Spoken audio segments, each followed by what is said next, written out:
चिन्तासन्तानहङ्कारो भुजति स्वीयानां निजाचार्या प्रणमाम्युः यदनुग्रहतो जन्तुः सर्वदुःखातिगो तमहं सर्वदा वन्दे श्रीमद् अज्ञानस्य ज्ञानाञ्जनशलाकया चक्षुन्मीलितं येन तस्मै श्रीगुरवे नमामि दयेशेषे लीलाक्षातिशायिनं लक्ष्मीसहस्रलीलाभिः चतुर्विंशतिभिः षड्भिर्विराजिते योऽसौ पञ्चधा।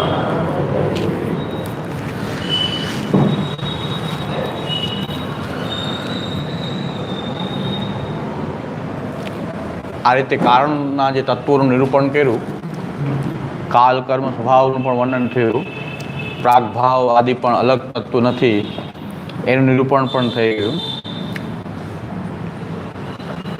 પ્રાગભાવ પ્રધ્વંસા ભાવ વગેરે પણ અલગ તત્વ નહીં ગણવામાં આવે એનું પણ નિરૂપણ થયું. હવે કાર્ય કારણ, હવે કાર્યરૂપ. કાર્યરૂપ તો આ ઘટપટાદી અનંત કાર્ય છે. એટલે આ મૂળ કારણ તત્વો અને એમાંથી પ્રકટ થતી આ સૃષ્ટિ એટલે એમાં રહેલા જે પદાર્થો છે બધા કાર્યરૂપો છે.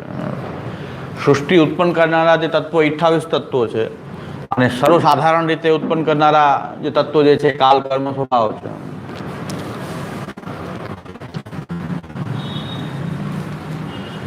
અને પછી એનાથી આ સૃષ્ટિ પ્રકટ થઈ રહી છે, કોટી બ્રહ્માંડની આ સૃષ્ટિ આખી બધી બધા એની અંદર અનંત કાર્યરૂપો રહેલા છે. કાર્યરૂપમાં આ કોટી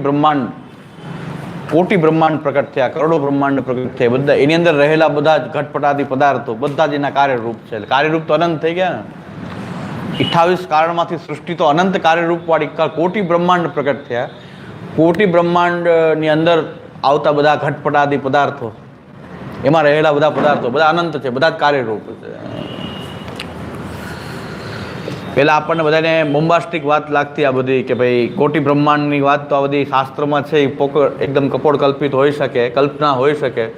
તો હવે વૈજ્ઞાનિકો બધા આ વાતને માનવા માંડ્યા છે કે ભાઈ એક બ્રહ્માંડ નથી, આવા અનંત બ્રહ્માંડ હોઈ શકે. કારણ કે રશિયન એક એસ્ટ્રોનોમર છે, એણે કીધું કે 200 કરોડ પૃથ્વીની શક્યતા તો અત્યારે દેખાય છે. 200 કરોડ પૃથ્વી, આવી પૃથ્વી 200 કરોડ તો હોઈ શકે. હવે 200 કરોડ કે માહિતી નથી એને, અનંત જ આપણે અનંત કોટી બ્રહ્માંડ કહે છે એ વાત હવે સાચી છે. લાખો વર્ષ પહેલાની વાત હવે સાચી, અત્યાર સુધી વાત ખોટી કપોળ કલ્પિત વાત એવું લાગે બધાને. તો અત્યાર સુધી કપોળ કલ્પિત વાત લાગતી હોય પણ હવે બધી વાત સાચી લાગે છે. કારણ કે આ વાત બધું હવે વિજ્ઞાન આગળ છે કે આપણું શાસ્ત્ર આગળ છે, હવે એ મોટો વિષય છે કે શાસ્ત્રની વાત લાખો વર્ષ પહેલાંની હવે વૈજ્ઞાનિકો પ્રૂવ કરીને બતાવે કે હા વાત સાચી છે. તો આપણે કહીએ છીએ કે ભાઈ ભગવાનનું જે કાર્યરૂપ જે છે એમાં કોટી બ્રહ્માંડ પર્યંત એનું આખું કાર્યરૂપ છે. એની અંદર આવતા ઘટપટાદી બધા જ પદાર્થો છે કાર્યરૂપ છે. આ એના મૂળ આ કારણ તત્વો જે છે એમાંથી આ સૃષ્ટિ કાર્યરૂપ બધા એમાંથી પ્રકટ થયા છે. એટલે કારણરૂપ જે 28 તત્વો કાલ કર્મ સ્વભાવ વગેરે બધા માટે સમાન રીતે બધે વ્યાપ્ત હોય એવા કાલ કર્મ સ્વભાવ, આ બધાથી આ સૃષ્ટિનું નિર્માણ થાય છે કે એનાથી આ સૃષ્ટિ પ્રકટ થાય છે.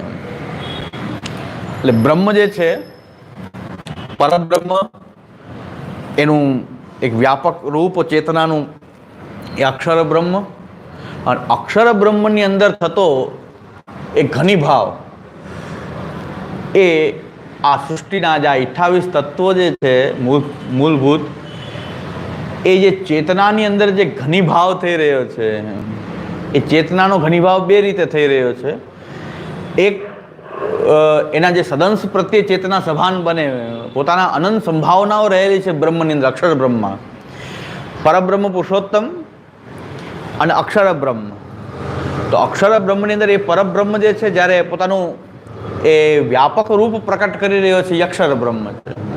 અક્ષર બ્રહ્મ પરબ્રહ્મનો કોઈ બહુ ભેદ નથી. જેમ કે બરફ હોય એને તમે પીડાવી દો તો આખું પાણી બની જાય. એ પાણીમાં પાછો ઘનીભાવ થાય તો પાછો બરફ બની જાય છે. જ્યારે આ ચેતના આખી જે વ્યાપ્ત જે ચેતના જે છે અક્ષર બ્રહ્મ છે, એ ચેતનાની અંદર પોતાના જે અનંત સદંશોની સંભાવના રહેલી છે, પોતાની સત્તા જે છે એમાં અનંત સત્તાઓની જે સંભાવના રહેલી છે અક્ષર બ્રહ્મની અંદરની ચેતનામાં, ચેતના જ્યારે એના પ્રત્યે કોન્શિયસ થાય, સભાન બને, એ ચેતના પોતાની અંદર રહેલા અનંત સદરૂપોને જોવે, ત્યારે જે ઘનીભાવ થાય છે એ ઘનીભાવ જે છે એ આ સૃષ્ટિ છે, જગત છે. અને એ ચેતના પોતાના આનંદ પ્રત્યે જ્યારે સભાન બને અને એમાં જે ઘનીભાવ ઉત્પન્ન થાય છે એ પુરુષોત્તમ છે. આનંદનો જે ચેતનામાં થતો જે આનંદનો ઘનીભાવ એ પુરુષોત્તમ છે. અને સદંશ પ્રત્યે જે ચેતનામાં જે ઘનીભાવ ઉત્પન્ન થાય છે સદંશો પ્રત્યે, એ જગત થઈ જાય છે. આ મહાપ્રભુજીનું ફિલોસોફી, મહાપ્રભુજીનું દર્શન છે કે ભાઈ અક્ષર બ્રહ્મમાં કેવી રીતે આ સૃષ્ટિ છે, કેવી રીતે સૃષ્ટિ સાથે અક્ષર બ્રહ્મનો એ સંબંધ છે. હવે આ મિથ્યા નથી, આ એક પ્રક્રિયા છે જે બરફમાં જોવા મળે કે ઘનીભાવ થાય તો બરફ આખો બરફ બની જાય, પાછો એને તરલ થઈ જાય, ત્યારે એને જ્યારે તરલ થઈ જાય ત્યારે પાણી બની જાય છે. તો અક્ષર બ્રહ્મ અને પુરુષોત્તમનો સંબંધ આવો છે. કોણ પહેલા ને કોણ પછી કાંઈ નક્કી ન કરી શકાય. એમાં કાંઈ એવું નથી પુરુષોત્તમ પહેલા કે અક્ષર બ્રહ્મ પહેલા. તો અક્ષર બ્રહ્મ અને પુરુષોત્તમનો સંબંધ પાછો કેવો છે? આ જ પ્રકારનો સંબંધ છે કે ભાઈ એક એની ચેતના જે છે, એનું તરલ રૂપ જે છે ચેતનાનું, એ ચેતનામાં ઘનીભાવ નથી થતો. ક્યારે ચેતનામાં ઘનીભાવ ન થાય, સદંશમાં થાય ને આનંદમાં થાય, પણ ચેતના તો એ ચેતના જ રહે છે. તો અક્ષર બ્રહ્મમાં ક્યારેય આકાર પ્રકટ થતો નથી, નિરાકાર છે. અક્ષર બ્રહ્મ નિરાકાર છે. અને અક્ષર બ્રહ્મ બધે જ પ્રવિષ્ટ હોવાથી એને પણ પુરુષ કહેવાય છે, અક્ષર પુરુષ કહેવાય છે. એટલે આજે આપણે આ ચર્ચા કરવાની છે, પુરુષ શબ્દની ચર્ચા કરવાની છે ખાસ તો. અને મને આ પ્રમેય પ્રકરણની અંદર સૌથી એકદમ હૃદયરૂપ કારિકા લાગતી હોય તો આ 120મી કારિકા છે. હાર્ટ ઓફ ધ આખા પ્રમેય પ્રકરણનો હાર્ટ હોય તો 120મી કારિકા જે છે કે આપણે આગળ આવશે એટલે એની આ ભૂમિકા રૂપે વાત કહે છે કે આ પુરુષ જે છે, આ પુરુષ શબ્દ જે છે હંમેશા પુરી વસતી ઇતિ પુરુષાહ, પૂરમ ઉષતી ઇતિ પુરુષાહ, અને પુરા આસ્ત જે પહેલા સૌથી પહેલા હતો એ પણ પુરુષ છે. સૌથી પહેલા હતો તો અક્ષર બ્રહ્મ સૌથી પહેલા છે તો એ પણ પુરુષ છે. દરેકની અંદર, દરેક પૂરની અંદર વસે છે. પૂરી વસતી ઇતિ પુરુષાહ. અને જગૃહે પૌરુષમ રૂપમ ભગવાન મહદાદિભિ સંભુતમ ષોડશ કલમ આદૌ લોક શિશુક્ષયા. અક્ષર પુરુષ છે. અક્ષર પુરુષમાંથી ક્ષર પુરુષ બને છે. જગૃહે પૌરુષમ રૂપમ, ભાગવત એમ કહે છે કે જગૃહે પૌરુષમ રૂપમ ભગવાન મહદાદિભિ સંભુતમ ષોડશ કલમ આદૌ લોક શિશુક્ષયા. આ લોકની જ્યારે વિસ્તાર કરવાની ઈચ્છા થઈ, ભગવાને જગત બનાવવાની ઈચ્છા થઈ, ત્યારે સૌથી પહેલું પોતે એક રૂપ ધારણ કર્યું, એ પુરુષ રૂપ ધારણ કર્યું. એ સૌથી પહેલો અવતાર કહેવાય છે. ભગવાનનું પહેલું અવતરણ એ પુરુષ છે. એ જગૃહે પૌરુષમ રૂપમ ભગવાન મહદાદિભિ અને સંભુતમ ષોડશ કલમાદૌ લોક શિશુક્ષયા. આ ભગવાનનું પહેલું રૂપ છે, પુરુષ, એને એ પુરુષ રૂપ છે. અને એ પુરુષ જે છે લોક શિશુક્ષયા, જ્યારે ભગવાને લોકનો વિસ્તાર કરવાની ઈચ્છા કરી પોતાની અંદર, ત્યારે પોતે એક પુરુષ રૂપ ધારણ કર્યું. એને આપણે કહીએ છીએ ક્ષરાત્મક પુરુષ કહે.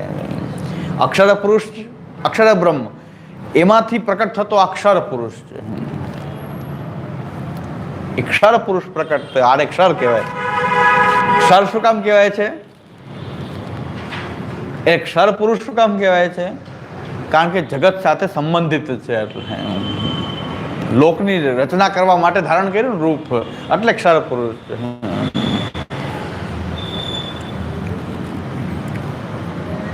હવે આખું આ જગત જે પ્રકટ થયું છે એના અનંત કાર્યરૂપ પ્રકટ થયા. પહેલા કાર્યરૂપની ચર્ચા કરીએ, પછી આપણે પુરુષ રૂપની ચર્ચા કરીએ. એટલે અક્ષર પુરુષ થયો, પછી એક પાછો અક્ષર પુરુષ થયો. અને એક ક્ષર પુરુષના પાછા 3 ભેદ છે.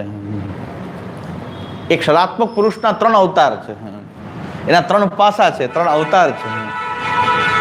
એક જે છે આ જીવ, આપણે એ પણ અક્ષરાત્મક પુરુષમાંથી પ્રકટ થતા છીએ. એટલે આપણે પણ અક્ષરાત્મક પુરુષના જ આપણે પણ એક સદંશ પ્રધાન, જો આપણે પણ એક અવતાર છીએ, એની અંશાત્મક ચેતના છે આ.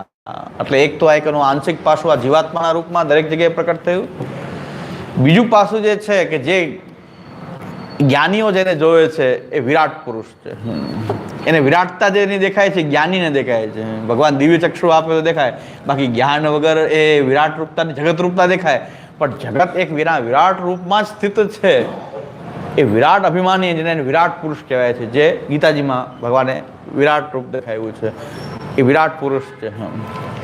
અને ત્રીજું જે છે એનું એક પાસું જે છે એને કહેવાય છે સમષ્ટિ અંતર્યામી આદિ નારાયણ. ભગવાન આદિ નારાયણ સમષ્ટ અંતર્યામી. આટલું આપણે સમજી લઈએ. હવે કૃષ્ણનો ને આ સમષ્ટિ અંતર્યામીનો ભેદ આપણે ત્યાં આવી રીતે છે કે કૃષ્ણ પરાત્પર પૂર્ણ બ્રહ્મ તત્વ, એમાંથી પ્રકટ થતો ક્ષરાત્મક પુરુષ. અને ક્ષરાત્મક પુરુષ જે છે એમાંથી એના ત્રણ પાસા, એમાંથી જીવ પ્રકટ થાય છે. બધા અંતર્યામીઓ દરેકની અંદર એક વ્યષ્ટિ અંતર્યામી છે.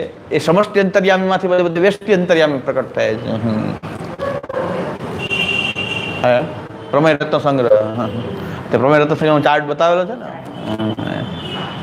આ સમજી લેવાની જરૂર છે. આખી સૃષ્ટિ પ્રક્રિયા આખી આપણે અંદર સમજાવી જવી જોઈએ. એટલે આ બહુ હૃદયરૂપ છે કે આપણી સૃષ્ટિ પ્રક્રિયા આપણે આ રીતે સમજાવીએ છીએ. ભગવાન આદિનારાયણ જે છે એ આદિનારાયણ જે છે એ સમષ્ટિ અંતર્યામી રૂપો છે. એમાંથી બધા વ્યષ્ટિ અંતર્યામી પણ પ્રકટ થાય છે. એમાંથી બધા બ્રહ્મા વિષ્ણુ મહેશ આદિ અવતારો પણ એમાંથી જ પ્રકટ થાય છે. એ ભગવાનનું જે પુરુષ રૂપ જે છે એ સમષ્ટિ અંતર્યામી બ્રહ્માંડ મૂર્તિ નારાયણ આદિનારાયણ ભગવાન છે. યોગ નિદ્રામાં એ પોડ્યા છે. તો નાભી હૃદામ બજાદ આસિત ભગવાન વિશ્વ સુજામ પતિ, એમ ભાગવત કહે છે કે યસ્યામ બસી શયાનસ્ય યોગ નિદ્રામ વિતન્વતા, અને નાભી હૃદામ બજાદ આસિત બ્રહ્મા વિશ્વ સુજામ પતિ. શ્રીમદ ભાગવત આ રીતે સમજાવે છે. થોડીક ભાગવત આપણી ભાગવત થોડી સ્ટાર્ટ થાય છે. ભાગવત કેવી રીતે આપણે સ્ટાર્ટ કરીએ છીએ કે જગૃહે પૌરુષમ રૂપમ ભગવાન મહદાદિભિઃ સંભૂતમ ષોડશકલમ આદૌ લોક શિશક્ષયા યશ્યામ વસી શયાનસ્ય યોગ નિદ્રામ વિતન્વતઃ નાભિર્ધામ બજાદ આસિત બ્રહ્મા વિશ્વ સુજામ પતિ. તો એ પ્રકારથી ભાગવતાનું વર્ણન કરે છે. આ મહાપ્રભુજી આપણને અહીંયા સમજાવે છે.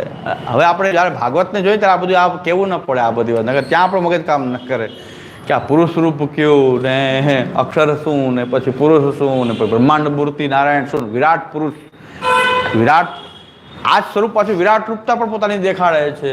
ત્યારે એને વિરાટ કહેવાય છે, વિરાટ પુરુષ કહેવાય છે. એ જ્ઞાનીઓને દિવ્ય ચક્ષુથી એ વિરાટ પુરુષનું દર્શન થાય છે. એટલે એ ચિત્ત પ્રધાન માનવામાં આવે છે. અને આનંદ પ્રધાન જે છે એ એ સમષ્ટિ અંતર્યામી રૂપ છે. એક જ તત્વમાંથી ભગવાનનો આનંદ આ રીતે પ્રકટ થઈ રહ્યો છે. એટલે નારાયણ ને કૃષ્ણનો ભેદ એટલો જ છે કે સૃષ્ટિ કરવા વખતે જે ભગવાનનું આ સમષ્ટિ અંતર્યામી રૂપ જે પ્રકટ કરે છે, કૃષ્ણમાંથી પ્રકટ થતું આ રૂપ છે, સમાન છે છતાં પણ કૃષ્ણ એ પરાત્પર પૂર્ણ બ્રહ્મ તત્વ ને એમાંથી પ્રકટ થતા આ પુરુષોત્તમ એ સમષ્ટિ અંતર્યામી આદિ નારાયણ ભગવાન છે. હવે આપણે બધા ઉલટું સમજાવે કથાકારો કે આદિ નારાયણમાંથી કૃષ્ણ પ્રકટ થાય. એટલે કૃષ્ણને પરાત્પર પૂર્ણ બ્રહ્મ તત્વ એટલા માટે કહેવામાં આવે છે કે આદિ નારાયણ વગેરે પણ ભગવાનનું પોતે જ લીધેલું રૂપ છે, એમાં કોઈ ના નથી. પણ કોણે લીધું? એ પરમ તત્વ જે છે એ શ્રી કૃષ્ણ છે. તો એ ભાગવતમાંથી એની સ્પષ્ટતા કરે છે કે એતે ચાંસ કલામ પુંસ કૃષ્ણસ્તુ ભગવાન સ્વયં ઇન્દ્રારી વ્યાકુલમ લોકે મૃડયંતી યુગે યુગે. તો આ તો અત્યાર સુધી બધા અવતારોની કથા છે. આ પુરુષ રૂપ તો ભગવાનનો અવતાર છે નારાયણ, પણ અવતારી છે એ શ્રી કૃષ્ણ છે. તો એ અવતારી જે છે એ સાક્ષાત પૂર્ણ બ્રહ્મ તત્વ, પરાત્પર પૂર્ણ બ્રહ્મ તત્વ જે છે એ શ્રી કૃષ્ણ છે.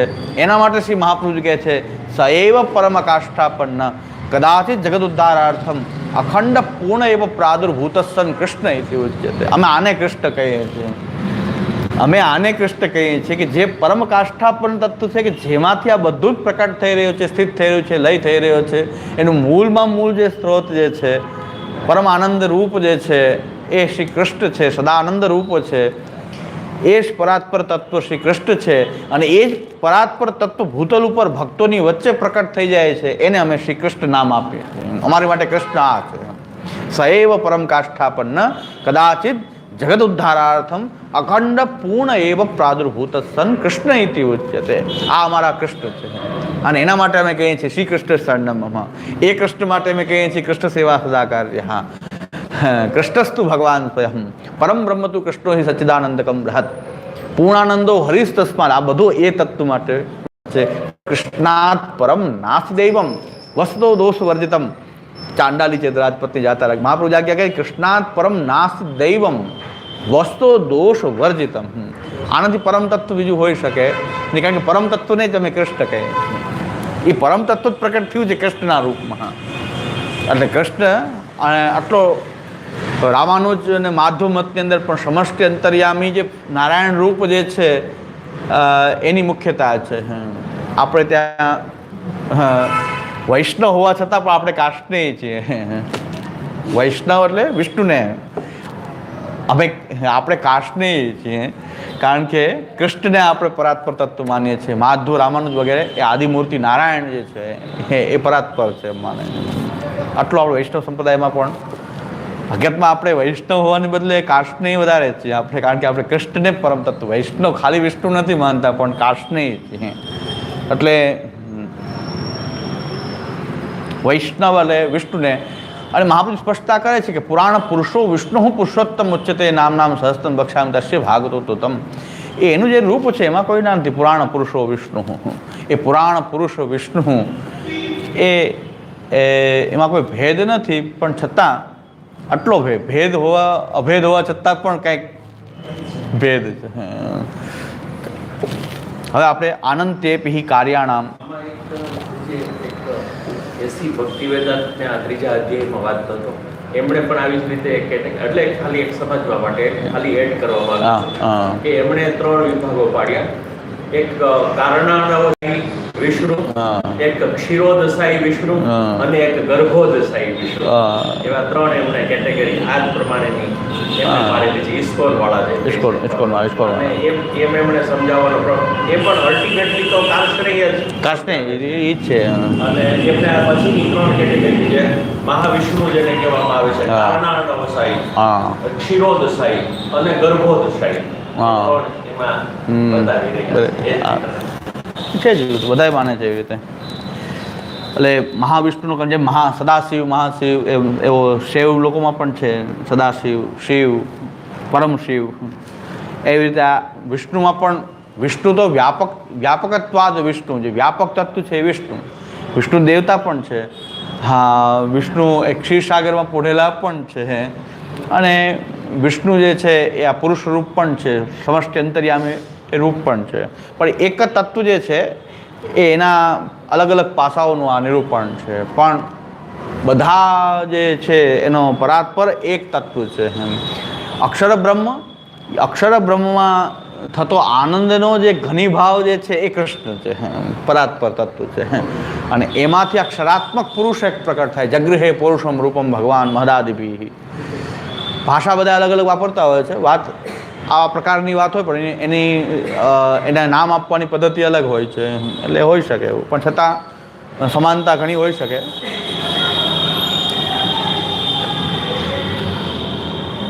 આનંત્યેપિ કાર્યાણામ ગણભેદો દ્વિધામત. નિંબાર્કવાળા પણ રાધા અને કૃષ્ણને પરમ તત્વ માને. પછી આપણે પણ માનીએ છીએ. આ જે ઇસ્કોનવાળા એટલે ચૈતન્ય મહાપ્રભુની શાખા ગોડી, માધવ ગોડી, એ બધા ત્યાં કૃષ્ણને પરમ તત્વ માનનારા છે. અને રામાનુજ અને માધવ જે છે એ નારાયણને એકતા માને છે. નારાયણ સમષ્ટિ અંતર્યામી નારાયણ.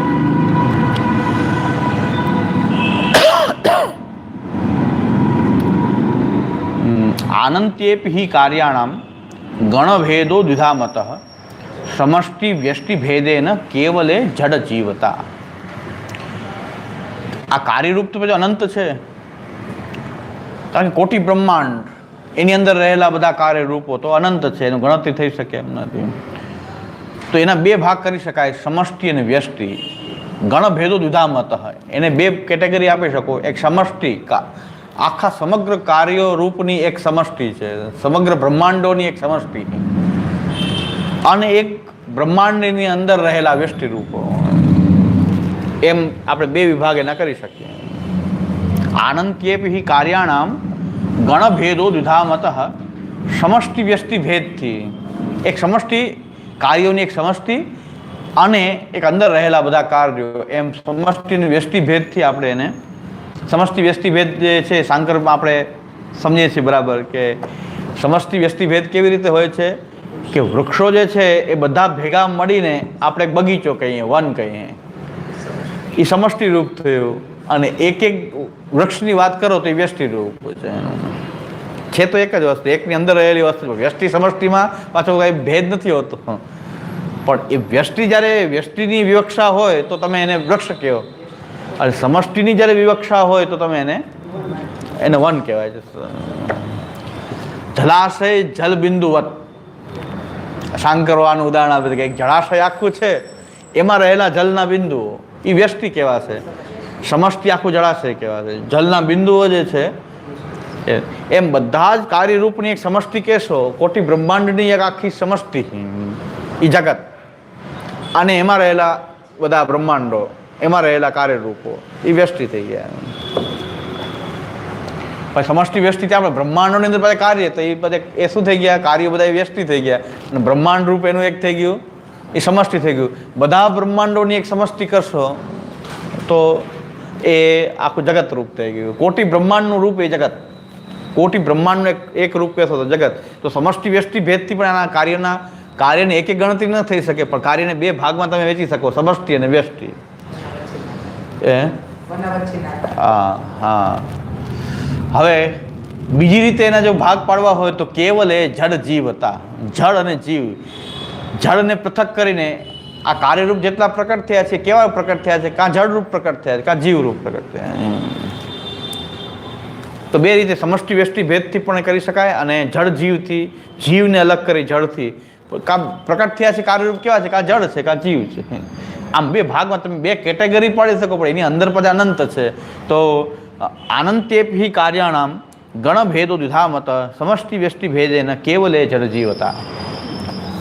યદ્યપિ ઘટપટાદિ પ્રકારેણ જ્ઞાતુમ અશક્યમ તથાપિ સર્વમ કાર્યમ રાશિદ્વયાત્મકમ.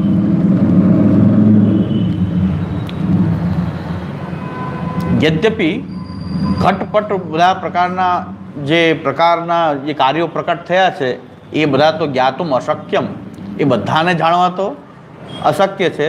તથાપિ સર્વમ કાર્યમ, બધા જ જે કાર્ય છે રાશિદ્વયાત્મકમ, એ બે રાશિ છે એની, સમષ્ટિ રૂપમ વ્યષ્ટિ રૂપમ ચ. એક સમષ્ટિ રૂપ છે એનું અને એક વ્યષ્ટિ રૂપ છે. અને એ પાછું કેવું છે, જળ જીવાત્મકમ, તચ્ચ જળ જીવાત્મકમ, એ જળ અને જીવથી બનેલું છે. ન આનંદાંશ તત્ર પ્રવિશતિ, આ કાર્યરૂપમાં આનંદાંશ જે છે એ પ્રકટ નથી, છુપાયેલો છે. ન આનંદાંશ તત્ર પ્રવિશતિ એટલે પ્રકટ નથી આનંદાંશ, પણ આનંદ છુપાયેલો છે. અતઃ કેવલ પ્રકારેણ વિભાગે ક્રિયમાણે જડો જીવશ્ચ ભવતિ. કાર્યરૂપની અંદર તો શું થશે, જો એને કેવલ પ્રકારથી વિભાગ કરશો જળ તો જળ અને જીવ બે વિભાગ થશે. જીવને અલગ કરીને જળથી તો બે વિભાગ થાય છે, જળ અને જીવો હોતી. ન તો અતિરિક્તમ કિંચિત, આનાથી અતિરિક્ત કોઈ કાર્યરૂપ બીજું કાંઈ હોઈ શકે નહીં, કાં જળ હોય કાં જીવ હોય. તતઃ અતિરિક્તમ કિંચિત, એનાથી અતિરિક્ત બીજું કાંઈ કાર્યરૂપ હોઈ શકે નહીં. આનંદનાશ બધે તિરોહિત થયેલો છે, એ એનું જગત રૂપ, એનું કાર્યરૂપ હોય છે. જગત એનું કાર્ય છે, એટલે જગત સત્ય છે. સાંકરોથી આપણો ભેદ શું છે કે આપણે જગતને આ રૂપે જોઈએ છીએ કે આ જગત જ જ્ઞાનીઓને બ્રહ્માંડ મૂર્તિ નારાયણ સહસ્ત્ર શીર્ષા પુરુષ જેવું દેખાય છે. આ જગત તો આ જગત મિથ્યા કેમ?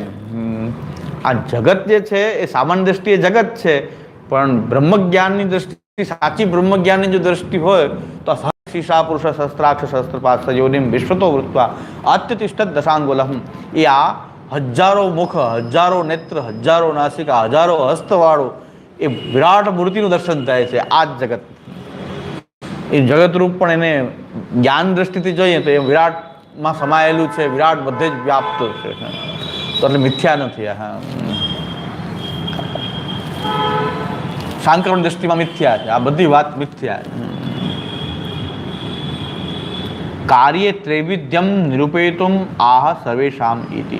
કાર્યના પછી જે આ કાર્યરૂપ છે એના 3 પ્રકાર છે, 3 ત્રૈવિધ્ય છે એની અંદર. આદિદૈવિક, આધ્યાત્મિક, આદિભૌતિક રૂપ ત્રણેયમાં છે. સર્વેશામ ત્રિગુણત્વાદ હિ ત્રયો ભેદાઃ પ્રસંગતાઃ આધિદૈવિકમ અધ્યાત્મ અધિભૂતમ ઇતિ સ્મૃતાઃ. સર્વેશામ ત્રિગુણત્વાદ હિ ત્રયો ભેદા પ્રસંગતાઃ. આ બધા જે છે કાર્યરૂપ જે છે એ કેવું છે? ત્રિગુણથી બનેલું છે. આ બધું જ જે છે એ પ્રકૃતિ છે ને એવાથી 3 ગુણવાળી છે, એનાથી બનેલું છે ને, 3 ગુણોથી બનેલું છે. ત્રિગુણત્વાદ હિ ત્રયો ભેદા, એટલે એના 3 ભેદ થાય છે. સતની પ્રધાનતાવાળો જે ભેદ છે એ અધિભૂત કહેવાશે. ચિત્ત પ્રધાનતાવાળું હશે એનું આધ્યાત્મિક રૂપ કહેવાશે. અને આનંદ પ્રધાનતાવાળું જે રૂપ હશે એ આધિદૈવિક કહેવાશે. સત્વ, રજ અને તમ એ 3થી બનેલું છે. આ ત્રિગુણત્વાદથી ત્રૈવિધ્ય હેતુમ અગ્રે વક્તવ્ય. ગુણોનું બનેલું હોવાથી એના 3 ભેદ કહેવામાં આવશે. આધિદૈવિકમ ઇતિ અધિષ્ઠાતા સ્વતંત્રો દેવ ઇતિ ઉચ્યતે. આનો જે અધિષ્ઠાતા હોય છે એ સ્વતંત્ર દેવ છે. એનું દેવ રૂપ છે કે જે અધિષ્ઠાતા છે, સ્વતંત્ર છે. દરેકનું અધિષ્ઠાતા એક દેવ છે. અભિમંતા આત્મા, આનું અભિમાન જેને છે એ આત્મા છે. અને અનયોહો મધ્યે અભિસંભવતી સ અધિભૂત. આ બેયને છૂટા પાડવા વાળું જે વચ્ચે એક તત્વ છે અધિભૂત છે, કે ચિત્ત અને આનંદનો પણ એ વચ્ચે અધિભૂત જે છે આદિદૈવિક અને આધ્યાત્મિક જે છે એની વચ્ચે જે અનુભૂત જે કરાવવાળું જે તત્વ જે છે અધિભૂત છે. અધિભૂતને કારણે આ અનુભૂતિ એ આત્મા અને આદિદૈવિક અને આધ્યાત્મિકને ભેદ પાડનારું કોઈ તત્વ હોય તે આધિભૂત છે. એ આધિભૌતિક તત્વ છે. આ સમજવું હોય તો આપણા દેહમાં સમજી શકાય છે કે આ દેહ જે છે આધિભૌતિક છે. એમાં રહેલો આત્મા, અભિમંતા જે આત્મા જે છે એ આધ્યાત્મિક છે. અને એની અંદર રહેલો અંતર્યામી જે છે એ આધિદૈવ છે. એ આધિદૈવ અને આ જીવાત્મા બેયની અભિવ્યક્તિ કેનાથી થાય છે? આ દેહથી. આ દેહ છે તો એનો આત્મા છે, તો પછી એનો એક અંતર્યામી છે. અભિવ્યક્ત થવાવાળું જે આ બેયને છૂટા પાડવાળું જો વચ્ચે એક તત્વ હોય તો આ શરીર છે, કે જે એનો શરીરનો આત્મા છે અને એની અંદર રહેલો આત્મા જે છે એ અંતર્યામી છે. ઘણા કહેતા કે આત્મા સો પરમાત્મા, એ સાંકરોની ફિલોસોફી. આપણી આત્મામાં પરમાત્મા એ આપણી ફિલોસોફી. આત્મામાં પરમાત્મા છે. આત્મા સો પરમાત્મા બોલે એ સાંકરોને કારણે. આપણે આત્મામાં પરમાત્મા છે. આત્માની અંદર એક પરમાત્મા રહેલો છે કે જે આત્માનો પણ આત્મા છે, એ પરમ આત્મા છે.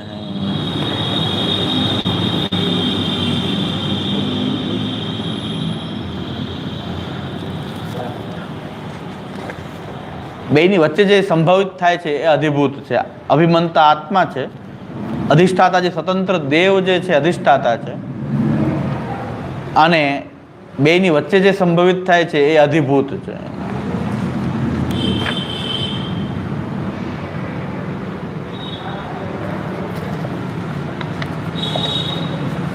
હવે આવે ત્રણામ અભેદાય આહ. આ 3 રૂપ જે છે ને 3 પાસા છે, પણ ત્રણેય વચ્ચે અભેદ છે. ત્રણેયને અલગ અલગ માનવાની જરૂર નથી. એના 3 પાસા છે. 3 પાસા એટલે કેવી રીતે? આપણા પણ કેટલા બધા પાસા હોય. ગુરુ હોવાનું પાસું પણ હોય, શિષ્ય હોવાનું પાસું પણ હોય, પતિ હોવાનું પાસું હોય, પુત્ર હોવાનું પાસું હોય, મિત્ર હોવાનું પાસું હોય. વ્યક્તિ એક હોવા છતાં એના અલગ અલગ પાસા હોય છે.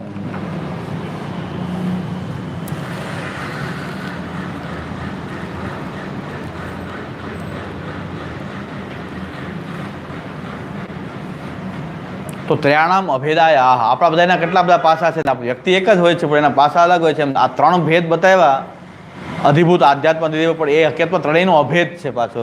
ત્રણેયનો પાછો અભેદ છે. ત્રણેય એકબીજાથી છૂટા નથી, ત્રણેય એની વચ્ચે અભેદ રહેલો છે. એ અભેદ ત્રયાણામ અભેદાય, એનો અભેદ કેવી રીતે છે એ બતાવે છે કે સચ્ચિદાનંદ રૂપેણ દેહ જીવ ઈશ રૂપિણ. અભેદ કેવી રીતે થશે? સચ્ચિદાનંદ રૂપ છે, મૂળ જે બ્રહ્મ જે છે એ સચ્ચિદાનંદ છે, અને આ સૃષ્ટિ પણ સચ્ચિદાનંદ છે. કેવી રીતે? કે દેહ એનો સદંશ, આત્મા જે છે જીવ એનો ચિદંશ, એમાં અંતર્યામી, દરેકમાં અંતર્યામી છે. પાછું સચ્ચિદાનંદ થઈ ગયું ને ત્રણેયની. હા, આપણી આ અભિવ્યક્તિ સચ્ચિદાનંદની તો અભિવ્યક્તિ છે. આપણે બધી વસ્તુ સાથે, બ્રહ્મ સાથે, આપણે બ્રહ્મના એ અમૃતના આપણે બધા પુત્ર છીએ, એમ ઉપનિષદ પણ એ રીતે બતાવે છે. હવે આપણે મિથ્યા કહી દેશું? આપણે જે સૃષ્ટિ છે એ જ આપણે એનું એક મોડલ આપણે પ્રકટ થઈ રહ્યા છીએ. આપણી અંદર સચ્ચિદાનંદ પ્રકટ થઈ રહ્યો છે. એ સચ્ચિદાનંદ પણ બ્રહ્મ સચ્ચિદાનંદ છે. આપણે બ્રહ્મના અંશ હોવાથી આપણે પણ સચ્ચિદાનંદ છીએ, કારણ કે આપણી સચ્ચિદાનંદતા બોલી રહી છે આપણી અંદર, આ દેહ, જીવ અને અંતર્યામીના રૂપમાં. તો સૃષ્ટિ આખી આ રીતે સચ્ચિદાનંદ જ છે. અને આ રીતે જોઈએ તો બધું સર્વમ ખલુ ઇદમ બ્રહ્મ છે. તત્વમસી પણ આ જ હેતુથી તત્વમસી છે. આ ઉપનિષદોનું પરમ રહસ્ય શ્રી આચાર્યચરણ એ પ્રકટ કર્યું છે કે શ્રુતિનું આ સાચું સ્વરૂપ જે છે એ આ શ્રી મહાપ્રભુએ વલ્લભાચાર્યચરણે એ પ્રકટ કર્યું છે. બાકી કોઈ મિથ્યા કહી દે છે તો કોઈ કાંઈ કહી દે છે, પણ મહાપ્રભુજી કહે છે કે સચ્ચિદાનંદ તો સચ્ચિદાનંદ જ અહીં બોલે છે. એટલે આ સર્વમ ખલુ ઇદમ બ્રહ્મ છે. એટલે તત્વમસી પણ આ બેસી જાય છે કે ભાઈ આ મિની મોડેલ જ છે આ સૃષ્ટિ આખું એ બ્રહ્મનું, એની વિરાટ, એની વ્યાપકતા, એની વિરાટતા. સ્કેલ તો છે, અંશ છે, અંશી છે. અંશાંશી બે તો પણ છે તો સચ્ચિદાનંદ છે ને. સચ્ચિદાનંદ તો બોલી જ રહ્યો છે ને આમાં. તો સચ્ચિદાનંદ બોલી રહ્યો છે તો મિથ્યા નથી. આ સાક્ષાત બ્રહ્મની જ પોતાની જ આ આનંદનું ઉચ્છલન માત્ર છે, આનંદની અભિવ્યક્તિ થઈ રહી છે. એ બ્રહ્મમાં જ છે બધી સૃષ્ટિ. સૃષ્ટિ એની બહાર કંઈ પ્રકટ થતી નથી. એને મિથ્યા કહી શકાય નહીં. શાંકરોનો જે મત મિથ્યાવાદ છે એ આ રીતે આપણે ત્યાં માનવામાં આવતો નથી. સચ્ચિદાનંદ રૂપેણ દેહ જીવેશ રૂપિણ વ્યષ્ટિ સમષ્ટિ પુરુષો જીવ ભેદાસ્ત્રયો મતા. સચ્ચિદાનંદ રૂપથી દેહ, જીવ અને ઈશ્વર, સતથી દેહ, ચિત્તથી જીવ અને ઈશ, અંદર રહેલો અંતર્યામી ઈશ્વર, એ સચ્ચિદાનંદ રૂપથી આ 3 ભેદ પ્રકટ થઈ રહ્યા છે. અને જીવના 3 ભેદ કહે છે. જીવ ભેદાસ ત્રયો મતા. કઈ રીતે? સમષ્ટિ, વ્યષ્ટિ, સમષ્ટિ પુરુષો જીવ ભેદાસ ત્રયો મતા. જીવના ભેદ કીધા છે. એ બહુ સમજવા લાયક વસ્તુ, કારણ જીવ ભેદ કહે છે મહાપ્રભુ. સદ અધિભૂતમ ચિદ અધ્યાત્મમ આનંદ અધિદૈવમ. જ્યારે અધિભૂત હોય એ સદ હોય, ચિદ અધ્યાત્મ હોય, અને અધિદૈવ હોય એ આનંદ રૂપ હોય. ઇતિ ઉદાહરણમ આહ. એનું ઉદાહરણ શું છે? દેહ, જીવ અને ઈશ. આપણો દેહ, અંદર રહેલો જીવાત્મા, અને અંદર બિરાજેલો અંતર્યામી જે છે એ સચ્ચિદાનંદ છે, પ્રકટ સચ્ચિદાનંદ છે. એ અંતર્યામી છે, જે દરેકની અંદર રહી અને એનું નિયમન કરે છે. અંતર્યામી એટલે ક્યાંય પણ ભગવાન નથી એવું ક્યાંય કહી શકાય નહીં. કઈ જગ્યાએ નથી, સર્વત્ર છે. હવે ખાલી મૂર્તિનો સવાલ જ નથી. હવે મૂર્તિમાં ભગવાન માનનારા નથી, ખાલી સર્વત્ર માનનારા છીએ. અમે આ દેહની અંદર, અમારી અંદર પણ એક પરમાત્મા છે એમાં માનનારા છીએ. બહાર કોઈ એવું તત્વ નથી જ્યાં પરમાત્મા નથી, કારણ કે આ સચ્ચિદાનંદ જ બધે એ વ્યાપ્ત પરમાત્મા જ છે. એટલે ખાલી મૂર્તિની પૂજા નથી, ખાલી ચિત્રની સેવા નથી, ખાલી પ્રતીકોની પૂજા નથી, પણ અમે સર્વમ ખલુ ઇદમ બ્રહ્મને માનનારા, શુદ્ધાદ્વૈત બ્રહ્મવાદ, સાકાર બ્રહ્મવાદને માનનારા છીએ. આપણી અંદર આ દ્રષ્ટિ હોય ને તો પછી આ બધા ભેદ નીકળી જાય. કે ઘણા આપણી મૂર્તિ પૂજાને વિરોધ કરતા આપણે આ મૂર્તિ થોડી ભગવાન હોય. તો મૂર્તિનું રહસ્ય આ છે કે મૂર્તિ પૂરતો ભગવાન નથી માનતા. આમ મૂર્તિને ભગવાન નથી માનતા, બધું જ ભગવાન છે એટલે મૂર્તિ ભગવાન છે.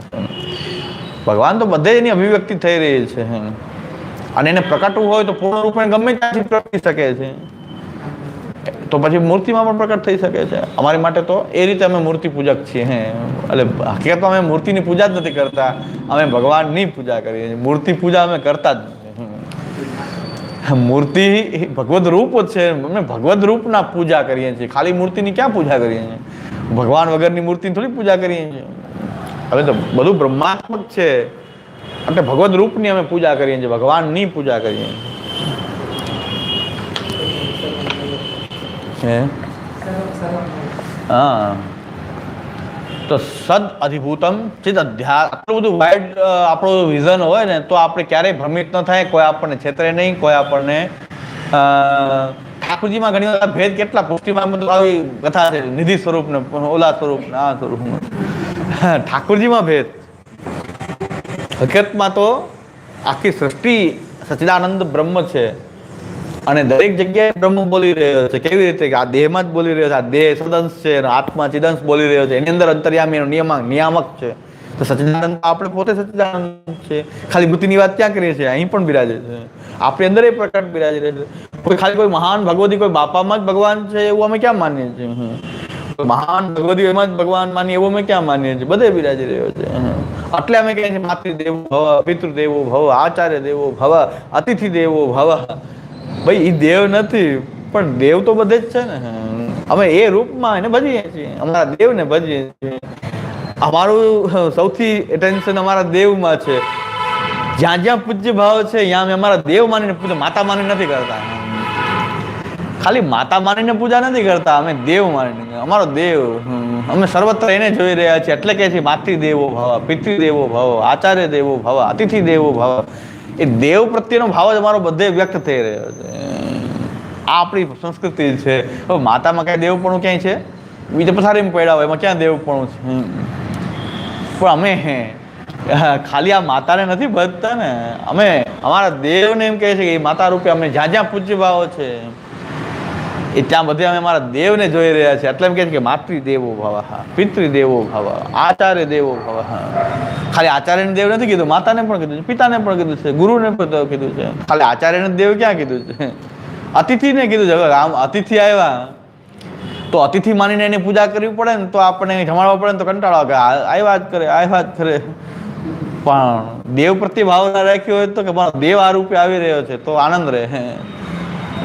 પણ અતિથિ આવે તો કંટાળો આવે, તે બધાને કંટાળો આવે, આ ક્યાં આવ્યા પાછા, હમણાં ગયા તો બીજા આવ્યા, હોટલમાં લઈ જાઓ, આ બધા હોટલમાં લઈ જાઓ, ઘરમાં શું કાંક પડવું. ઓલી આપણી ભાવના અલગ હતી કે ભાઈ આ જો મહેમાનને જોઈએ ને તો કંટાળો આવે, કે એ ખટપટિયા હોય ને. આપણે બધા મહેમાન જોઈએ તો બધા અલગ અલગ પ્રકારના હોય, ખટપટિયા હોય, કોઈ આપણું ખાઈને આપણું ખરાબ બોલતા હોય. પણ દેવની ભાવના રાખીએ તો દેવ તો બધે જ છે ને, અમારા દેવની પૂજન કરી રહ્યા છે. એટલે અતિથિ દેવો ભવ, અતિથિને દેવ માનીને અમે અમારા દેવને અતિથિમાં જોઈ રહ્યા છીએ. અમે દેવને માતામાં જોઈએ છીએ, દેવને પિતામાં જોઈએ છીએ. પિતા કઈ દેવ હોય એવું જરૂરી નથી, એ દેવને અમે બધે જોઈએ છીએ. અને પછી અમારી જ્યાં જ્યાં અમારી ડ્યુટી, અમારો ધર્મ બજાવવાનો છે ત્યાં અમે બધે જ ભાવના કરીએ છીએ દેવ. સ્વામી વિવેકાનંદ પણ આ જ કહેતા હતા કે હું ગરીબોની સેવા કરું છું, ગરીબ માનીને નહીં, તો તમને ઉપકારનો ભાવ થશે કે આને મેં કલ્યાણ કરી દીધું ગરીબનું. દરિદ્ર નારાયણ છે.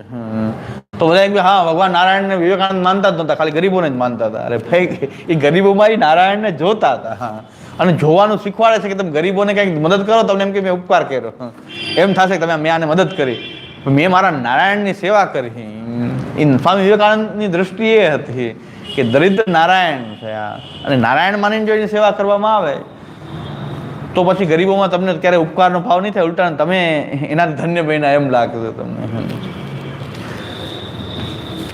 મહારાષ્ટ્રીય અમને બધા ભેટ કરે ને તો ભેટ કરવાવાળા કોલર ઊંચા કરતા કે અમે એટલી ભેટ કરી, તો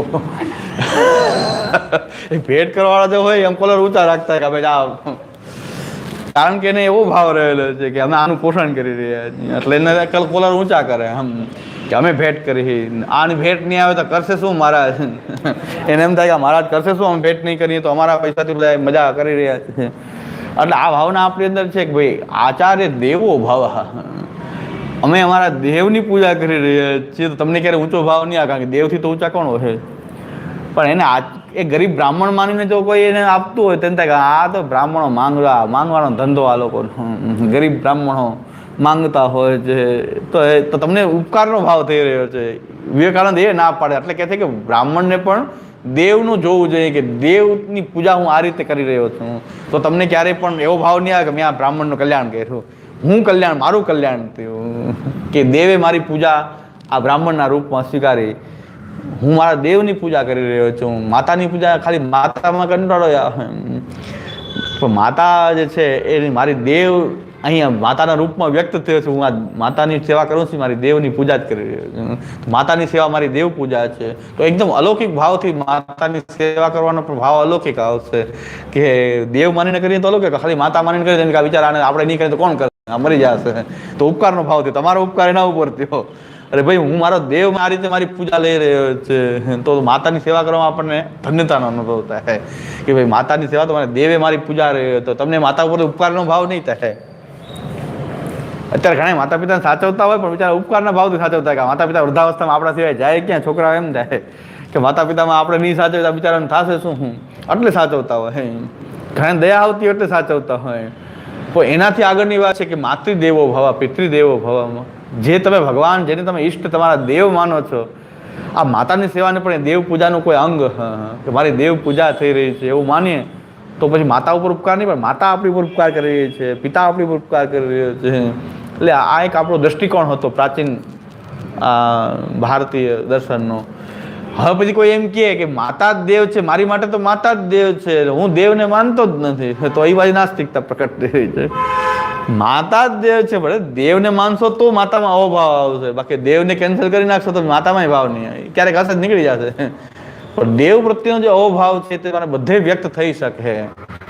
અને વિવેકાનંદે પોતે પણ એકલી માતાની જે છે એને ભજનારા હતા. એના રામકૃષ્ણ પરમહંસ જે છે એ કાલીના ઉપાસક હતા, તો પરમ તત્વ રૂપે કાલીને ભજતા હતા, માતાજીને ભજતા હતા. પણ જ્યારે દરિદ્રોની સેવા કરવાનો નજરિયો એને એવો હતો કે જે નારાયણ છે એ આ દરિદ્રના રૂપમાં મારી સેવા લઈ રહ્યો છે, એટલે દરિદ્ર નારાયણની હું સેવા કરી રહ્યો છું, એવું માનીને સેવા કરશો તો તમને દેવ પૂજા જેવું કાર્ય લાગશે, તમારું કાર્ય તમને દેવ પૂજા જેવું લાગે. જેમ ડ્યુટી ઇઝ લેટ એવું કે તમારે જે ધર્મ માનીને કોઈ તમને ધર્મરૂપ લાગશે, પછી તમે એને કોઈ ખાલી પૈસા કમાવાનું સાધન નહીં માનો. આપણા પહેલા વેપારીઓ હતા ને એમાં ધર્મ ભાવના હતી ને, એટલે એ ખાલી ધંધાના રૂપમાં નહોતા જોતા, કંઈક ધર્મથી આ ધંધો કરવાનો છે ને એમાંથી આપણે કમાઈએ છીએ, એને પૂજાના રૂપમાં જોતા કે એને પણ એનું પૂજન કરતા, એને વંદન કરતા. તો આ બધે ગ્રાહકમાં પણ એમ કે ગાંધીજી એમ કહેતા ગ્રાહકને દેવતા માનવા. શું કામ કે દેવતાને એ રૂપમાં જોઉં હું, તો તમને એમ થશે કે ભાઈ ગ્રાહક મારું કલ્યાણ નથી કરી રહ્યો, કલ્યાણ તો એ દેવ જ કરી રહ્યો.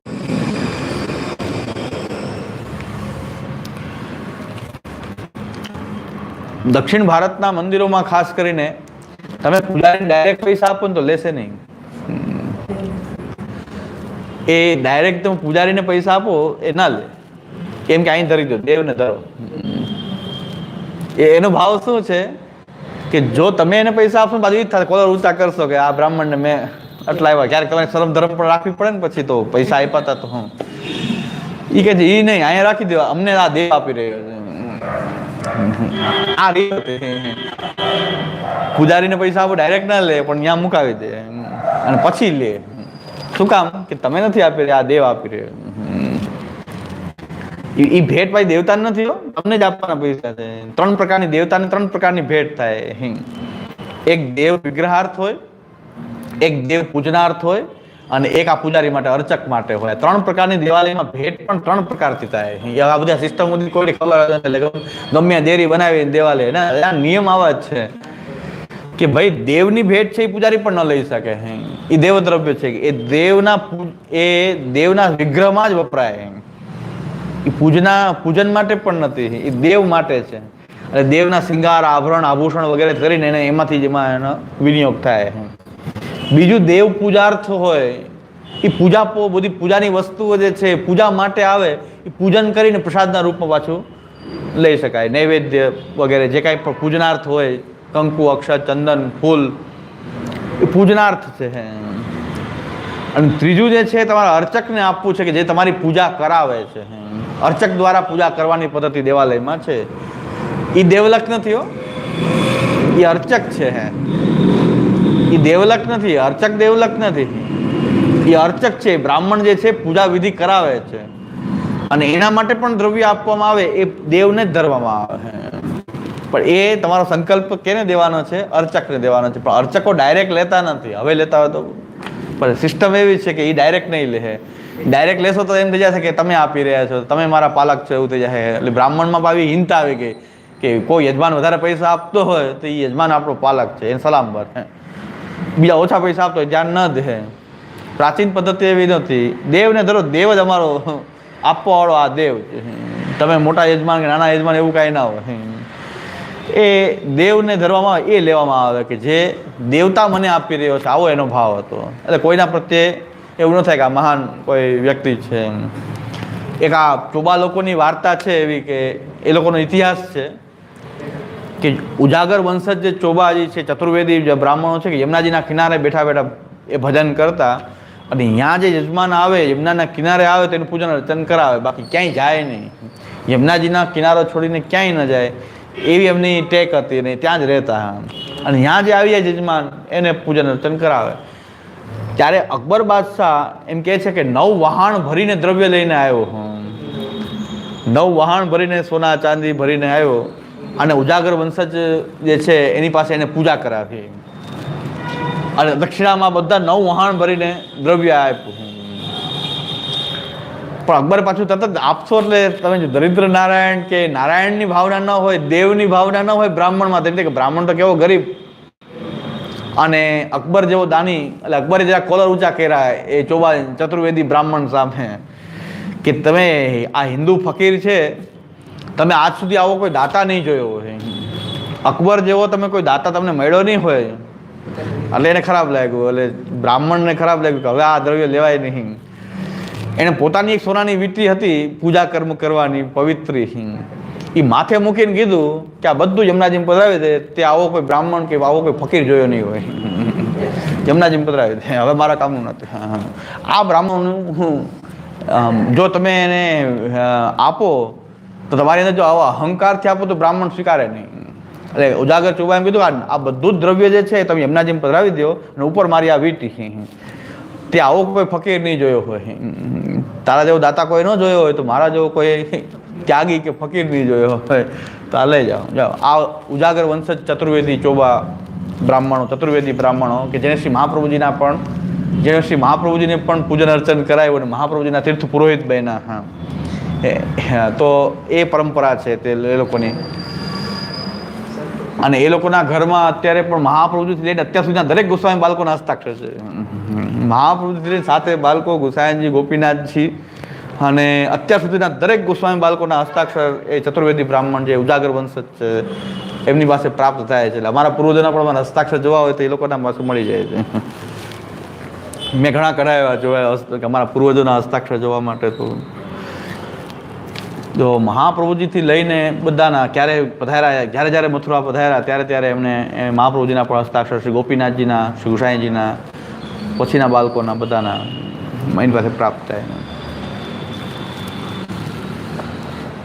તો બ્રાહ્મણોનું આવું એક બ્રહ્મ તેજ હતું કે બ્રાહ્મણો એમનો તો માનતા કે યજમાન મારું પાલન કરે છે. પાલન તો ભગવાન કરી રહ્યો છે, યજમાન શું પાલન કરે? પાલન તો ભગવાન કરી રહ્યો છે.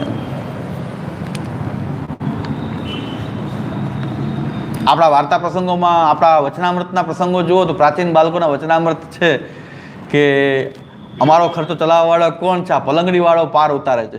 પલંગડીવાળો એટલે શ્રી મહાપ્રભુ છે. બીજો કોણ અમને ભેટ આપી શકવાનો હતો? આ પલંગડીવાળો પાર ઉતારે. આપણા પ્રાચીન બાળકો પણ એમ લખે છે કે પલંગડીવાળો પાર ઉતારે છે, કારણ કે મહાપ્રભુજી આપણે ત્યાં પલંગડી બિરાજે છે. આ પલંગડીવાળો પાર લગાવે છે. અમારા બધાનો આ પાર લગાવવાળો આ પલંગડીવાળો છે એ લગાવે છે. ભાઈ કોણ દ્રવ્ય આપીને કોઈને એમ થાય કે અમે દ્રવ્ય આપી દીધું, બહુ દ્રવ્ય આપ્યું.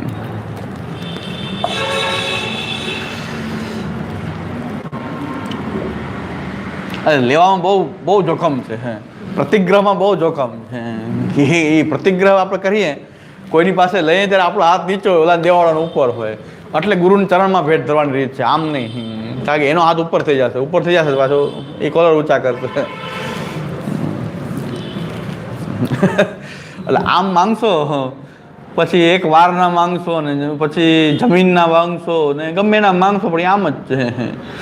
હાથ તમારો નીચો છે, દેવાવાળાનો ઉપર છે. પછી એક વારના આટલા ને એક ઈંટના આટલા, એ બધું માંગવું છે. ગમે માંગશો તો એ તો હાથ તમારો નીચો જ રહેવાનો છે, દેવાવાળાનો ઉપર રહેવાનો છે. એટલે ગુરુને ભેટ ચરણમાં ધરવામાં આવે. આપણે રીત આ છે. કેટલી ડિગ્નિટી છે ગુરુની આપણે ત્યાં.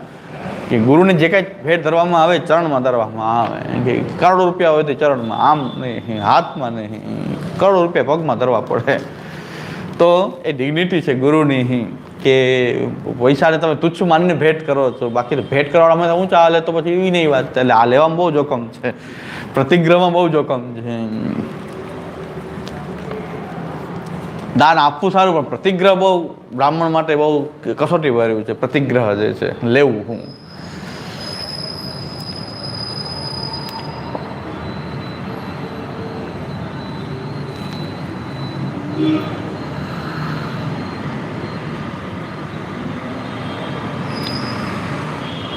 વૈષ્ણવ પાછું બાળકોને યાદ દેવા કે આપનું સ્થાન પલંગડી વાળો પાર ઉતારે છે. હવે આ તો આપણા પૂર્વજો આમ કહેતા હતા કે પલંગડી વાળો પાર ઉતારે, બીજા કોણ ઉતારે પાર?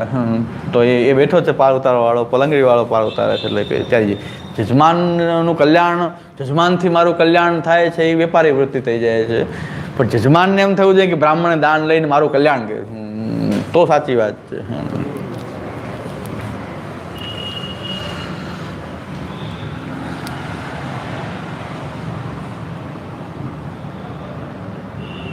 અમારા દાદાભાઈના લગ્ન વખતે એક અમારા તાજી મહારાજના સેવક બાપા ગામડાના મને 1 લાખ રૂપિયા ભેટ કરી. મેં લઈ લીધી, કંઈ વાંધો નહીં, લાખ. થોડીક વાર પછી બોલેલા કે મંડાણના ખર્ચમાં વાપરવાની છે. મેં કીધું પાછા લઈ લો. પાછા ઉપાડ જ તારા, અત્યારે ઉપાડ પૈસા. મેં કીધું તમે મને એમ કહેવા વાળો કે આ ખર્ચમાં વાપરજો, ભેટ એટલે ભેટ. પછી મને તમે કીધું, તમે ડાયરેક્શન આપો કે આ ખર્ચમાં વાપરવાનું છે, તો મેં કીધું ઉપાડી જાઓ, ઉપાડ પૈસા. અત્યારે મેં પહેલાં ઉપાડતું હોય. તો એ અમારા તાજી મહારાજના સેવક કે બાપાએ લાખ રૂપિયા ધરી દીધા. મેં કીધું ધરે તો લાખ ધરે કે કરોડ ધરે કે 5 રૂપિયા કે 10 રૂપિયા બધી સમાન છે, કારણ કે બધું વપરાય જ જવાનું છે, વધતું કાંઈ નથી.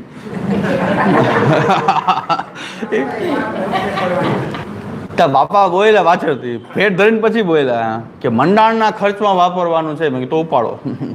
તો અત્યારે પહેલાં તો આ ઉપાડી લે, પછી અહીંયા રહેવા રાખવું જ નહીં, વાત જ નહીં. આમાં આ જગ્યાએ વાપરજો એ કહેવો તો બધી વાત પૂરી થઈ ગઈ. તો એ કેનાથી ભેટ જ ના કહેવાય. મેં જવા દે, તો જવા દે. એને કે લાખ રૂપિયામાં મહારાજ ખુશ થઈ ગયા હશે. આવા લાખ તો કેટલાય, મેં કીધું હાલ ઉપાડા અત્યારે. આવા લાખથી અમારું શું થાય? એટલે હા બાપા કરે તો વાત કે હા મંડાણ વાપરતો, હજી 1 લાખ કાઢે. તો હજી જો મેં ફૂલાવ્યા હોત તો બીજા 1 લાખ કાઢે. તો મેં કીધું એ મેળ ન પડે. એટલે આવું છે કે ભાઈ ભેટ ધર્યા પાછું આવું કરે કે પાછા કે આમાં વાપરજો, આ જગ્યાએ વાપરજો, એ જગ્યાએ વાપરજો. એટલે પ્રતિગ્રહમાં બહુ ધ્યાન રાખવું પડે. પ્રતિગ્રહ એટલે લઈએ છીએ વાત સાચી, પણ લેવામાં ડિગ્નિટી હોવી જોઈએ. અમારી ડિગ્નિટી આચાર્ય પદની ગરિમા ખંડિત ન થાય, બ્રાહ્મણની ગરિમા ખંડિત ન થાય, એટલે ગરીબની ગરિમા પણ ખંડિત ન થાય. એટલે જ વિવેકાનંદે એમ કીધું હતું કે દરિદ્ર નારાયણ છે. આ દરિદ્ર નથી, દરિદ્ર નારાયણ છે. એમ માનીને તમે એની સેવા કરશો, બાકી તમને સતત ઉપકાર થાય કે મેં તમારું કલ્યાણ કર્યું. એ બાપા છે નહીં અત્યારે ભૂતલ ઉપર, બડે અદભુત ચરિત્ર હતું એનું. મને કે તમારે બધા મહારાજોને ખિસ્સા જ ભરવા જ. મેં ખિસ્સા રાખીએ તો ભરવા તો પડે ને. મેં કીધું ખિસ્સા તો રાખીએ જ છીએ કે તમારા મહારાજને ખિસ્સા ભરવા છે, બીજું કંઈ કામ છે કે નહીં? મેં કીધું ભાઈ ખિસ્સા તો રાખવા તો પડે ને. મેં કીધું ખિસ્સા છે તો ભરવા પડે. મેં કીધું રાખ્યું છે તો ભરવું પડે. એ આવું બોલતા તમારા ખિસ્સા ભરવા છે મહારાજને, બીજું કંઈ કામ છે? ખિસ્સા હોય તો ભરવા તો પડે ને. ખિસ્સા રાખ્યા છે તો ભરીએ જ છીએ. તો એટલે એટલો બધો દેવાનો ભાવ એવો હતો કે અમે બધાનું કલ્યાણ કરી રહ્યા છીએ, એની ભાષા જ એવી હતી. તો હું એમ કીધું હા એ વાત સાચી છે, ખિસ્સા ભરવાનું કામ છે, ખિસ્સા છે તો ભરવા પડે. સંન્યાસી તો છે નહીં, સ્પષ્ટ છે કે સંન્યાસીને નથી ચાલતું. સંન્યાસીને અત્યારે સંતોષ નથી, સંન્યાસીને પૈસા જ જોઈએ. તો એટલે અમે તો ગ્રહસ્થી છીએ, સંન્યાસી પૈસા વગર શાંતિ નથી. એને તો એ જ જોઈએ, સંન્યાસીને આ જ જોઈએ. તકલીફ બધી આ જ છે. તો સર અધિભૂતમ ચિદ અધ્યાત્મમ આનંદ અધિદેવમ ઇતિ ઉદાહરણમ આહ દેહ જીવ ઈશ રૂપિણ ઇતિ દેહ અધિભૂતમ જીવ અધ્યાત્મ ઈશ અંતર્યામી અધિદેવ. તો અધ્યાત્મ અધિદેવ જે છે આ 3 રીતે વ્યક્ત થાય છે, જીવ, દેહ અને અંતર્યામી. એવમ સ્વરૂપ ભેદમ ઉપવાદ્ય, આમ સ્વરૂપ ભેદ બતાવ્યા. સમુદાયના પ્રવૃત્તો કુત્ર કશ્ય પ્રાધાન્યમ, આ સમુદાયથી એક સાથે પ્રવૃત્ત થાય ત્યારે કોનું ક્યાં પ્રાધાન્ય છે. ઇતિ આકાંક્ષાયામ આહ, એની આકાંક્ષા થાય કે છે વ્યષ્ટિ ઇતિ, વ્યષ્ટિ સમષ્ટિ પુરુષો જીવ ભેદાસ્ત્રયો મતાઃ ઇતિ યદ્યપિ એતે ત્રયોપી પુરુષા અવતારાઃ. તો મેં આજે વાત કરી ને કે ત્રયોપી, આ વ્યષ્ટિ પુરુષ, સમષ્ટિ પુરુષ અને આવરણ પુરુષ, વ્યષ્ટિ સમષ્ટિ અને આવરણ પુરુષ એમ. તો વ્યષ્ટિ જે છે એ પણ પુરુષ છે, એની એક સમષ્ટિ છે અને એક પાછો એક પુરુષ રૂપ છે. આ ત્રણેયને ત્રયોપી પુરુષા અવતારાઃ, આ ત્રણેય અક્ષરાત્મક પુરુષના અવતાર છે. પુરુષાવતાર એટલે ક્ષરાત્મક પુરુષના, જે પુરુષોત્તમજીએ આવરણ ભાગમાં નિરૂપણ કર્યું છે કે આ પુરુષ અવતાર કહેવાનું તાત્પર્ય શું છે? ક્ષરાત્મક પુરુષાવતારાઃ. પણ એને મહાપ્રભુજી આ પુરુષના અવતાર હોવા છતાં મહાપ્રભુજીને જીવ કેમ કહે છે એ સવાલ છે. જીવ ભેદા કેમ કહે છે? જીવના ભેદ કેમ કહે છે? પુરુષ તો નારાયણ છે તો એને જીવ ભેદમાં કેમ ગણે મહાપ્રભુજી? જીવ ભેદાસ્ત્રયો મતાઃ. આ બહુ, તો એની માટે મહાપ્રભુ કહે તથાપી દેહાભિમાનીન ઇતિ જીવ ભેદા ઉચ્યન્તે. કોઈ દેહ સાથેનો સંબંધ છે, અભિમાન એટલે દેહનું અભિમાન હોય કે ન હોય, પણ સંબંધી હોવાથી અભિમાનીનો અર્થ એક સંબંધી પણ થાય છે કે દેહ સાથે સંબંધ હોવાથી, કોઈને કોઈ દેહ સાથે આનો સંબંધ હોવાથી આને જીવ ભેદ કીધા છે. દેહ અભિમાનીન ઇતિ જીવ ભેદાઃ, આને જીવ ભેદ કહેવામાં આવ્યો. મહાપ્રભુજીને જીવના ભેદ કહે છે. સમષ્ટિ, વ્યષ્ટિ અને પુરુષ, એને જીવના ભેદ કહે છે. જીવના ભેદ ક્યાં હેતુથી કહેવામાં છે? આપણા જેવા જીવ છે એમ નહીં, પણ જીવ ભેદ શું કામ કહે છે? કોઈને કોઈ દેહ સાથે એનો સંબંધ છે. દેહ સાથે સંબંધ હોવાથી જીવ એ અભિમાની દેહાભિમાની એ ઇતિ જીવ ભેદાઃ, એને જીવ ભેદ કહેવામાં આવ્યો છે. હવે કેવી રીતે એમાં અભિમાન છે? તો સદંશનું પ્રાધાન્ય થાય એવું જે રૂપ જે છે એ વ્યષ્ટિ રૂપ છે આ જીવાત્માનું. કારણ કે અભિવ્યક્ત ક્યાં થાય છે આ જીવાત્મા? કોઈ દેહ છે તો દેહ સાથે એનો સંબંધ તો છે ને. દેહ અભિમાની ન, અભિમાનીનો અર્થ એક પુરુષોત્તમજી કહે છે કે અભિમાની એટલે કે દેહનું અભિમાન હોવું, એક એ પણ અર્થ છે. બીજો અર્થ છે સંબંધ. આ દેહ સાથે સંબંધિત જીવાત્મા છે એટલે એ વ્યષ્ટિ જીવાત્મા આ દેહ સાથે કહેવામાં આવ્યું છે. બીજું એનું રૂપ જે છે સમષ્ટિ, એક સમષ્ટિ રૂપ જે છે એ છે બ્રહ્માંડ અભિમાની જીવ. બ્રહ્માંડ અભિમાની પણ જીવ કીધું કારણ કે બ્રહ્માંડ દેહ છે. બ્રહ્માંડ દેહ વાળો જે છે એટલે બ્રહ્માંડ સાથેનો સંબંધ હોવાથી બ્રહ્માંડ જેનો દેહ છે એ બ્રહ્માંડ અભિમાની વિરાટ પુરુષ, બ્રહ્માંડ અભિમાની વિરાટ પુરુષ, હસ્ત શીશા પુરુષ વાળો, અનંત ભુજા, અનંત નેત્ર, અનંત બાહુ, અનંત ચરણ વાળો. એ જે પણ એને કોઈક બ્રહ્માંડ સાથે, એને બ્રહ્માંડ રૂપ એનો દેહ છે, જગત રૂપ બ્રહ્માંડ રૂપ એનો દેહ છે. તો ક્યાંક દેહ સાથે એનો સંબંધ હોવાથી એ જે બ્રહ્માંડ અભિમાની જે છે એ સમષ્ટિ જીવ કહેવાય, એને સમષ્ટિ કહેવાય છે. એ વ્યષ્ટિ એક સમષ્ટિ, એ સમષ્ટિ બ્રહ્માંડ અભિમાની. ત્રીજું એનું છે પુરુષ રૂપ છે, સમષ્ટિ અંતર્યામીનું પાસું જે છે એક બ્રહ્માંડ અભિમાની વિરાટ પુરુષ અને અંતર્યામી. એ અંતર્યામી જે છે એ પુરુષ છે. એ પુરુષ કેવી રીતે છે કે યસ્ય સર્વાણી ભૂતાની શરીરમ, એમ વેદ કહે છે. વેદ એમ કહે છે કે યહ સર્વેષુ ભૂતેષુ તિષ્ઠન, એ સર્વેભ્યો ભૂતેભ્યો અંતરોહ, એ યહ સર્વાણી ભૂતાની ન યમ સર્વાણી ભૂતાની ન વિદુઃ, અને યસ્ય સર્વાણી ભૂતાની શરીરમ, અને યહ સર્વાણી ભૂતાની અંતરો યમયતિ, એષ આત્મા અંતર્યામી અમૃત. આ વેદ કહે છે. વેદ એમ કહે છે કે હવે આને પણ એક શરીર તો થયું ને, કે સર્વભૂત જે છે એનું શરીર છે અને અંદર બેસીને એનું નિયમન કરનારો અંતર્યામી છે એ આવરણ પુરુષ છે. એને આવરણ પુરુષ કહેવામાં આવ્યો છે. આવરણ પુરુષ એટલે સમષ્ટિ અંતર્યામી. એ સમષ્ટિ અંતર્યામી નારાયણ, આદિ નારાયણ. એને પણ જીવ ભેદમાં મહાપ્રભુ એટલા માટે કહે છે દેહાભિમાની જીવ ભેદા ઉચ્યંતે. એનો આ દેહ જે છે બ્રહ્માંડ એનો દેહ છે, અને આ કોટી બ્રહ્માંડ રૂપ જે છે એ એનું શરીર છે. યસ્ય સર્વાણી ભૂતાની શરીરમ, અને યહ સર્વાણી ભૂતાની અંતરો યમયતિ, અંદર રહીને એનું નિયમન કરે છે, આ બધાને ચલાવે છે. બધાને અંદર રહીને ચલાવનારું આ એક જ તત્વ છે. એટલે સર્વાણી ભૂતાની સાથે જેનો સંબંધ છે હોવાને કારણે એ પણ આવરણ પુરુષ પાછો કેવો જીવ છે. એને જીવ ભેદમાં કીધું છે. ક્ષરાત્મક પુરુષના 3 અવતાર છે. એક જીવાત્મા, જ્યાં દેહમાં રહેલો જીવાત્મા, એક બ્રહ્માંડ મૂર્તિ, નારાયણનું જે બ્રહ્માંડ રૂપ જે છે, બ્રહ્માંડ મૂર્તિ છે, બ્રહ્માંડ અભિમાની છે જીવ, વિરાટ પુરુષ.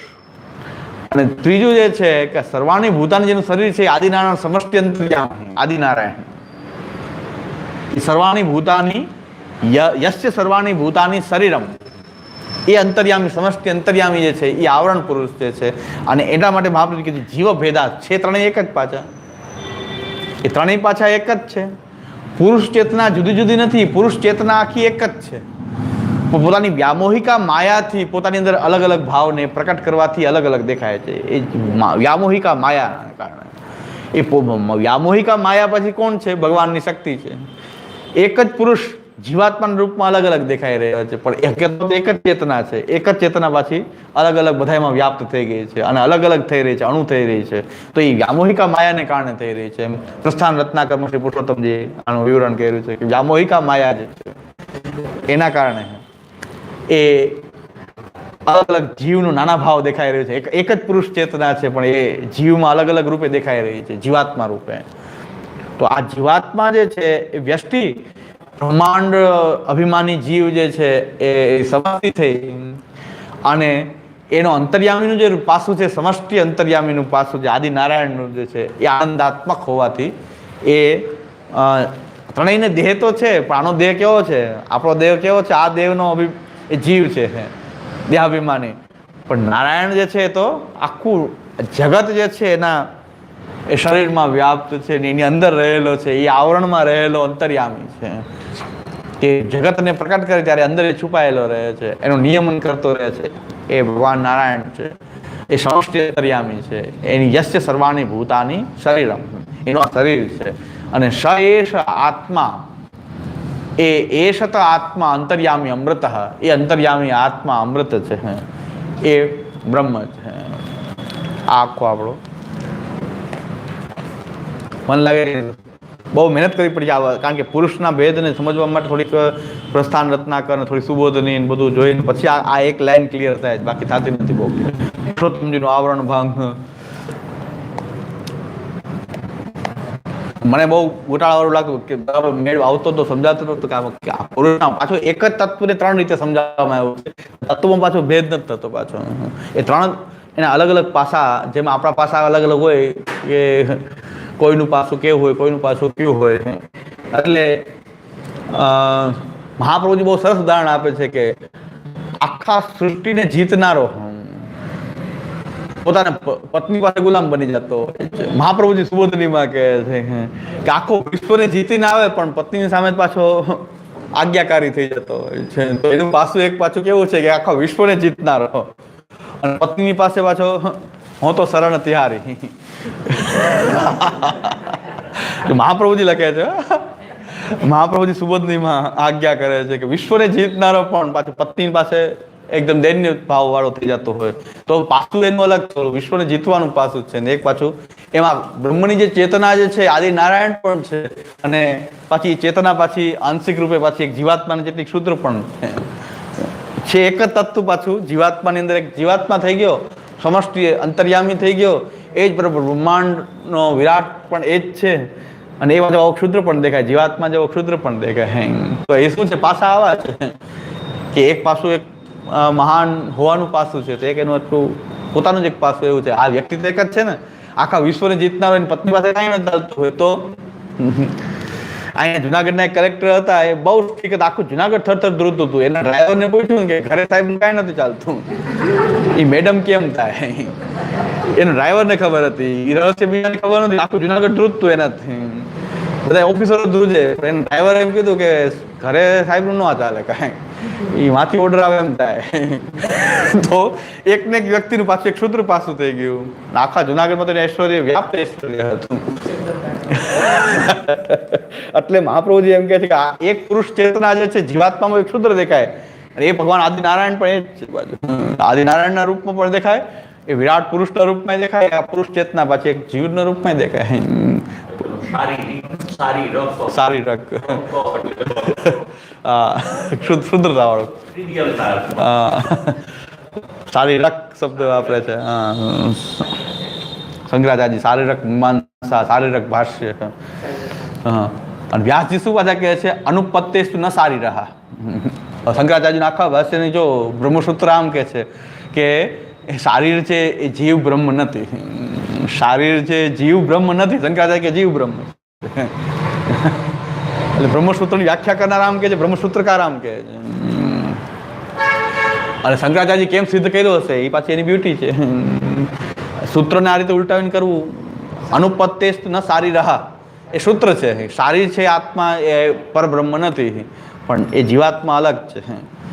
તો મહાપ્રભુજીને શું કહેવાનું છે કે એનું પાસું અલગ છે, ચેતના તો એક જ છે, પણ એનું પાસું આવું જ છે કે વ્યામોહિકા માયાથી પોતે જ આવા નાના રૂપ ભાષિત થાય છે. એ થઈ શકે એવી એની શક્તિ છે. શંકરાચાર્યજીનું કહેવાનું શું છે કે બહારની કોઈ માયાને કારણે આમ થાય. શંકરાચાર્યજી એમ કે બહારની માયા છે. મહાપ્રભુ કહે છે બહારની માયા નથી, એની અંદરની માયા છે. એની અંદર એવી શક્તિ છે. શંકરાચાર્ય કે બહારની કોઈક શક્તિ છે. આટલો ભેદ છે આપણો. ઓમ કાંઈ ભેદ નથી, ઓમ ઘણો બધો ભેદ છે. એ બહારથી ઇમ્પોઝ કોઈ ઉપાધિ માને છે માયાની. આપણે ત્યાં માયાને માનીએ છીએ આપણે વ્યામોહિકા માયા, પણ એ એની અંદરની શક્તિ છે, બ્રહ્મની અંદરની શક્તિ છે, પોતાની શક્તિ. એ માયા છે.